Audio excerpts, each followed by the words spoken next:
तुम्ही पाहत आहात MCN न्यूज मराठी। यावल तालुक्यातील परसाडे ग्रामपंचायत सदस्य खल्लोबाई युनुस तडवी यांना 3 अपत्य असल्याचे बनावट खोटे प्रमाणपत्र दिल्याने त्यांचे ग्रामपंचायत सदस्यत्व रद्द करण्यात आले आहे। या प्रकरणी शासकीय खोटे दस्तऐवज तयार करणाऱ्या अधिकारी व कर्मचाऱ्यांविरुद्ध कडक कारवाईचे आदेश जिल्हा आरोग्य अधिकारी जिल्हा परिषद जळगाव यांनी दिले आहेत। अधिकारी यांनी दिलेली माहिती व बालक सेवा नोंदवहीमध्ये प्रत्यक्ष असलेल्या नोंदीनुसार बालकाच्या नावात तफावत आढळून आली।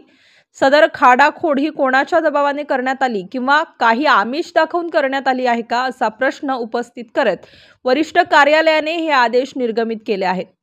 या प्रकरणी दोषींविरुद्ध कठोर कारवाईची मागणी नागरिकांकडून करण्यात येत आहे। MCN न्यूज मराठी करिता फिरोज तडवी, यावल।